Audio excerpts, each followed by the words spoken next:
La scène du film nous montre un enfant garçon qui naît avec des ailes et peut voler de manière incontrôlable. S'amusant avec ses parents, il est mystérieusement né après que sa mère ait eu un rapprochement avec un inconnu. Bienvenue sur Oneze Movie. La scène débute lorsque Caddy se réveille et sa fille Lisa lui fait appel et commence leur journée en prenant une douche et leur petit déjeuner. Caddy amène Lisa à l'école à vélo, promettant de venir la chercher dès 17 h. Puis elle se rend au travail dans une usine. Pendant qu'elle travaille, elle voit des hommes entrer soudainement dans l'usine et les regarde attentivement. Durant la pause, elle remarque que l'homme et ses amis sont à la cafétéria. Et une collègue commente qu'il n'est pas très appréciable lorsqu'il surprend Caddy en train de le regarder. Caddy sort fumer et l'homme nommé Paco la rejoint. Ils se présentent et échangent des regards séduisants. Pendant que Caddy allume sa cigarette, ils pratiquent l'intimité dans les toilettes puis se séparent. Alors qu'elle retourne au travail, son superviseur lui demande où elle était. Car la pause s'est écoulée depuis un moment. Caddy donne une excuse et on lui demande de reprendre son poste remplaçant la personne qui la précédait. Caddy commence à ressentir un malaise et s'évanouit soudainement. Il est tard, lorsque Caddy va chercher Lisa à l'école s'excusant d'avoir été retenue au travail. Elle réalise qu'elle a oublié le casque de Lisa, alors elle lui donne le sien et elle rentre à la maison. Le lendemain, Caddy amène Lisa à l'école comme d'habitude. Après son service en entreprise, elle voit Paco qui l'attend aux portes de l'usine. Il lui offre une cigarette mais elle refuse. Elle lui dit que ce qui s'est passé entre la fois dernière n'était qu'un accident et qu'elle ne fait pas cela habituellement. Il lui répond qu'il ne fume pas non plus. À la maison, Lisa voit sa mère Caddy se préparer à sortir, alors elle lui demande où elle va. Sa mère lui dit qu'elle va au restaurant avec des amis et demande à Lisa de regagner son lit. Au restaurant, Paco arrive en retard et s'excuse auprès de Caddy. Il parle à propos du père de Lisa qu'il ne voulait pas qu'elle garde le bébé. Paco lui affirme s'être marié très jeune en Espagne et que le mariage n'a pas duré. Ils se rendent chez Caddy où ils entretiennent une relation intime. Pendant ce temps, Lisa n'est pas endormie alors elle entend sa mère rentrer avant le bruit qui suit. Le matin, Lisa se dirige vers la chambre de sa mère mais elle est déjà éveillée. Elle entend des voix, va dans la salle à manger et trouve sa mère avec un homme inconnu. Paco lui adresse la parole mais elle ne répond pas et court dans sa chambre. Caddy s'excuse auprès de lui pour le comportement de Lisa. Elle se rend dans la chambre de Lisa où elle lui parle de l'arrivée de Paco pour vivre avec elle et fonder une famille. Le lendemain, Lisa prend le bus pour l'école. Elle voit sa mère et Paco emprunter un même vélo sur le chemin. Elle essaie de les faire signe mais ils ne la voient pas.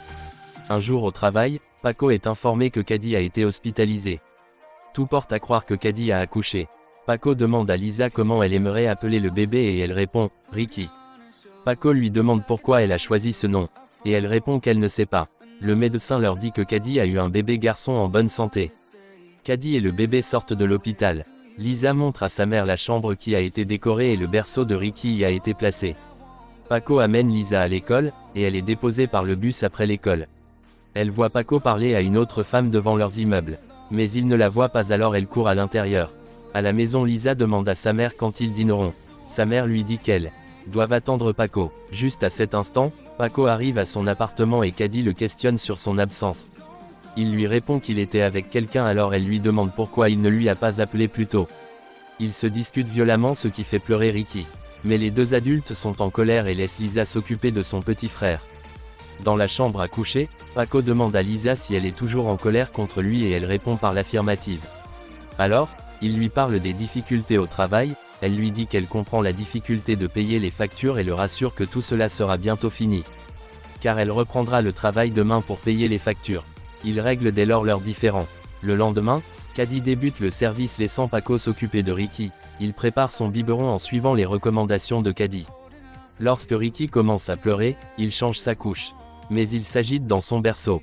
Caddy et Lisa rentrent à la maison et trouvent Ricky dans les bras de Paco, il s'est endormi. Caddy prend Ricky pour lui donner un bain réveillant Paco. Il propose d'aider Lisa avec ses devoirs et elle accepte, commentant que son français n'est pas agréable. Paco lui explique qu'il a un accent espagnol, mais qu'il parle couramment le français. Caddy fait appel à Paco et lui montre une équimaux qui se trouve sur le dos de Ricky.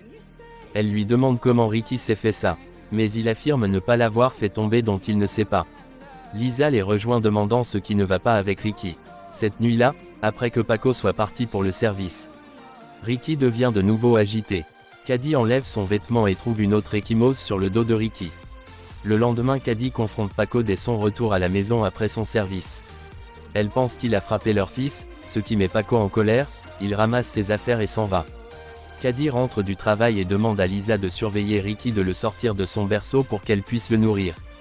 Lisa revient précipitamment et ne trouve pas Ricky dans son berceau. Mais elle y trouve du sang dans son berceau. Lisa lui dit que personne n'est venu. Elles entendent Ricky hurler et le trouvent sur une armoire, elles se demandent comment il est arrivé là. Caddy essaie de le faire descendre mais il tombe révélant 2 membres ensanglantés dans son dos. Elle le baigne et le fait allonger dans son berceau. Lors du dîner, Caddy dit à Lisa de ne rien avouer à l'école à propos de Ricky car il est différent. Caddy est sur le point de se coucher lorsqu'elle prend son téléphone pour appeler Paco mais elle change d'avis. Caddy mesure les ailes de Ricky et constate qu'elles ont encore grandi. Elle essaie de maintenir ses ailes avec du ruban pour qu'il reste mobile lorsqu'il porte des vêtements, mais ses ailes l'enlèvent. Elle modifie alors ses vêtements pour accommoder ses ailes. Avec le temps, les ailes de Ricky développent des plumes. Cependant, Lisa voit Paco dans son école et lui demande des nouvelles de sa mère et de Ricky. Et elle lui répond qu'ils vont bien et son bus arrive alors elle part. Caddy elle se rend à la bibliothèque pour se munir d'un livre qui parle des ailes afin de mieux comprendre son fils. Elle achète également des fournitures pour ce dernier. À la maison elle sécurise les meubles pour que Ricky ne se fasse pas mal en s'entraînant à voler, elle lui met des équipements de protection pendant qu'il s'entraîne. Mais pendant un certain temps il perd l'équilibre et tombe sur le canapé se blessant les ailes. Caddy lui applique une pommade dessus. Caddy, Lisa et Ricky se rendent au supermarché pour des courses. Mais à leur retour Ricky a disparu. Elle le voit voler dans le supermarché avec plusieurs personnes qui le regardent. Caddy et Lisa le poursuivent mais les clients du supermarché sont priés de quitter le lieu. Le film se termine avec Caddy qui veut se suicider car elle a perdu son fils. Alors qu'elle se jette à l'eau, elle voit son fils Ricky nu qui lui avoue être un chérubin et qu'il doit retourner dans les cieux. Comment trouvez-vous cette naissance? Qu'auriez-vous fait si jamais vous aviez eu cet enfant au sein de votre famille? Merci d'avoir regardé cette vidéo, abonnez-vous et surtout laissez-nous des commentaires sur notre chaîne. On se dit à bientôt pour de nouvelles aventures très intéressantes et passionnantes.